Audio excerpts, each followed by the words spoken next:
Bom dia, graça e paz a todos.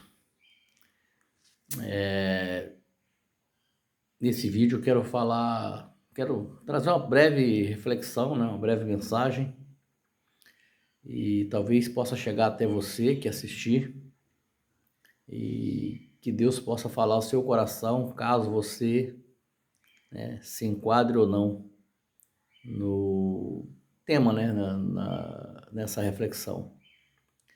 O mundo, né, desde Adão, sempre foi o homem, né, sempre foi incapaz de assumir as suas fraquezas, os seus erros, seus pecados. Ele sempre procura subterfúgio para poder se eximir da sua culpa. Lá na criação, Deus falou que Adão podia fazer todas as coisas, exceto comer o fruto da árvore do conhecimento do bem e do mal. Lá também não está falando que foi maçã, não.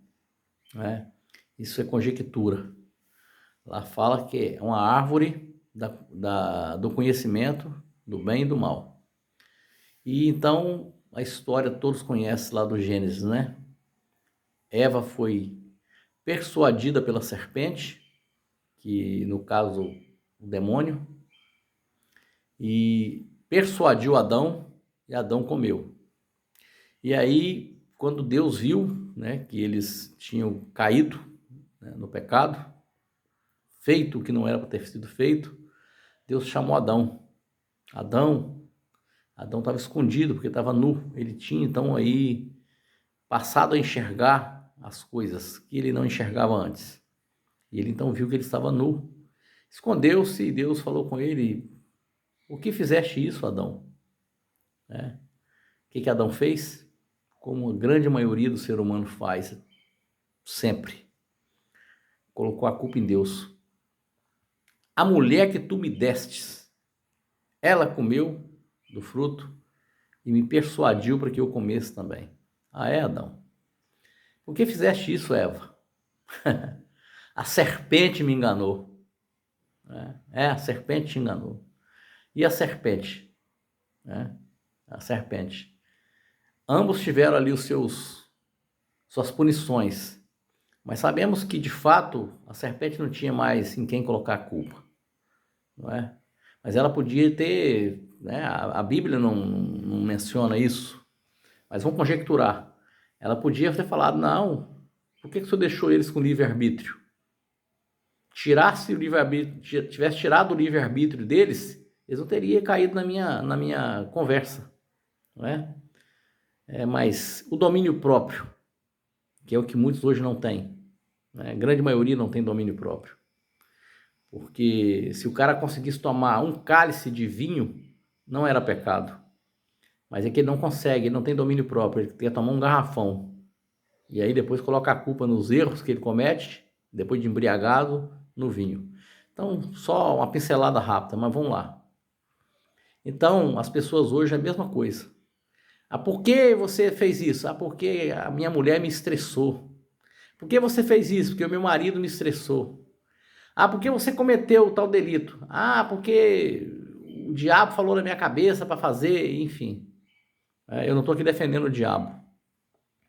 Mas muitas vezes você tem o poder de decidir. Você tem o livre-arbítrio para decidir fazer ou não fazer. Vamos dar um exemplo. As pessoas, a pessoa nunca usou crack na vida, droga nenhuma. E ele vê todo dia como é que é a vida de um viciado em crack. E ele vai lá e experimenta. Ele paga para ver. Aí com 3 vezes, 4 vezes que usou, se torna um viciado, vai para a rua, abandona tudo e vira aí esse ser que a gente vê por aí fora na rua aí, perambulando, né? Cometendo delitos para manter o vício, enfim. Mas alguém colocou uma arma na cabeça desse indivíduo que nunca tinha usado. A partir de hoje você vai usar crack. A partir de hoje você vai... Não. O cara vai com as próprias pernas, usando do livre-arbítrio, do poder de decidir que ele tem, de decidir ir ou não, né? Eu já tive N oportunidades de usar droga, né? E Eu decidi, não. Isso fere meus princípios. Eu sei o futuro que isso vai me levar. Não. Não é? Não, eu vou lá e uso e falo, foi o diabo lá que me induziu. O instrumento do diabo foi aquele colega, foi aquele. Não, não, não. Então, esse é o grande problema do ser humano. Não ter caráter o suficiente. Mas aí eu vou para um texto da Bíblia, né? Um texto da Bíblia que fala de um homem, né? Salmos, número 51. Vou ler aqui. Compadece-te de mim, ó Deus, segundo a tua benignidade, apaga as minhas transgressões segundo a multidão das tuas misericórdias. Lava-me completamente da minha iniquidade e purifica-me do meu pecado. Pois eu conheço as minhas transgressões e o meu pecado está sempre diante de mim. Contra ti somente pequei e fiz o que é mal diante dos teus olhos, de sorte que és justificado em falares e inculpável em julgares. Davi, quando pecou e foi confrontado pelo profeta Natã, ele não disse para o profeta Natã, a culpa foi de Batseba, Natã, que estava lá, nua lá, e eu vi, e ela provocou aquela lascívia ali, e eu fui cair. Não, ele não jogou a culpa em Batseba. Davi não jogou a culpa no Urias.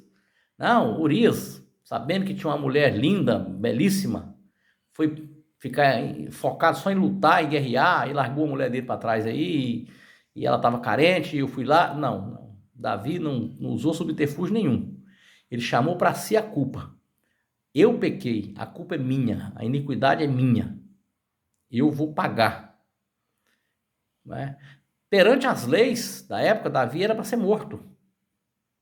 Ele era para ser morto. Davi era para ter sido fulminado, porque ele não quebrou só um mandamento, que é de adulterar não. Ele matou, ele adulterou, ele mentiu, ele quebrou os 10 mandamentos. Mas ele assumiu para ele a culpa. Ele não atribuiu a culpa dele a ninguém. Não, porque eu sou rei, enfim, não.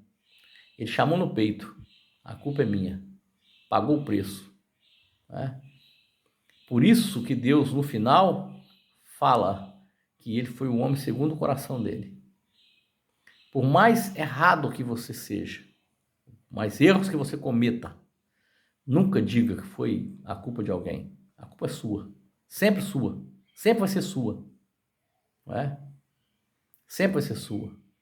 Quantas pessoas cometem crimes hediondos e depois falam, porque eu estava drogado, porque eu bebi, porque eu fiz isso, eu fiz aquilo, é por isso que eu cometi tal delito.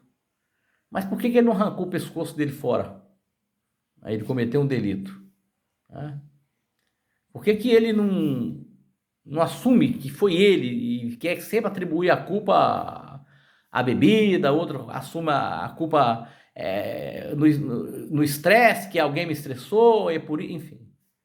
Então isso é falta de caráter, falta de vergonha. Davi teve a honra, né? O caráter ilibado ali para assumir, foi eu, as minhas iniquidades, apaga as minhas transgressões. Ele nem falou de Batseba, não, ele não falou de Urias, não, ele falou, é a minha, o meu pecado. Né? Então esse é o grande problema da humanidade, não assumir suas culpas, criar sempre subterfúgio. Eu não vou mais à igreja. Ah, por quê? Não, porque o pastor lá é assim, porque o irmão lá olhou para mim de cara feia, porque lá é... Não. Você não vai mais à igreja porque você é fraco. Você não quer mais ir para a igreja. Você não vai para a igreja mais, você está afastando de Deus. Não é porque Deus é ruim. Porque eu perdi um filho. Que Deus é esse? Se você olhar lá para Jó, que perdeu tudo, filho, tudo, e disse o quê?